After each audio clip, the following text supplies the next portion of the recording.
Hello, guys. This is Boy to Wonder, and I'm here today to tell you some news that happened on Friday. I was supposed to make this video 2 days ago, but my computer was doing stupid stuff, and I was getting too many calls in, so I just forgot about it. Anyways, here is news from CNBC, also from PhoneScoop and The Verge. All credits go to them. Eric M. Zeman, who is an editor from PhoneScoop, has did a little summary here about metroPCS being acquired by Sprint. Apparently, metroPCS was in the works of being bought by Sprint for months now. And just hours before metroPCS was going to be acquired, Sprint pulled the plug hours before. So, why? We don't know. There's not enough information to back it up. We think because the AWS spectrum that metroPCS has will not be integrated well with um, Sprint. So, but acquiring metroPCS would have given Sprint more of a spectrum asset. They'll be able to change it up if they wanted to, but I think it'll be more expensive to change it up than to actually buy them. $8 billion is cheap to buy a company, especially metroPCS, in my opinion.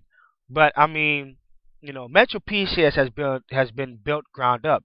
Now they want to be bought by a company. I'm not sure why CEO Mr. Lindquist would do that for. But Sprint is the nation's third largest operator with network.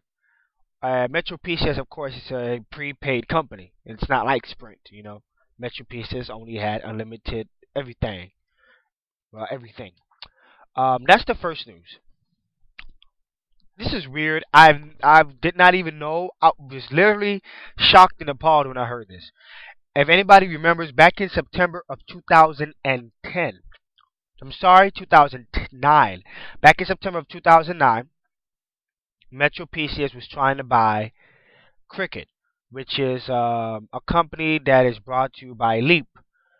Cricket is a regional carrier. Some regions like California, Georgia, in a very heavily stated area.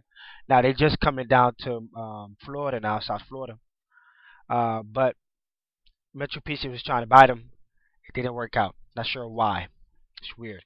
All of a sudden, I think Cricket might be bought by AT&T. Apparently, that's what's in the air. But metroPCS was offering $14.1 billion, more than what Sprint was going to buy metroPCS for. Not sure why, and I think it's a good thing that metroPCS is not being bought because they'll be able to build up more, and then hopefully they can buy another company. That's the first news. We got some other news too. I'm going to go ahead back up. I'm going to go down to VoLTE. Not a lot of people, I think, know about this. This is kind of not in the air. This is kind of not in the air. I'm trying to find it, and okay, right here. So Eric M. Zeman, who also made this summary here on Thursday, they MetroPCS is going to offer a VoLTE phone later this year.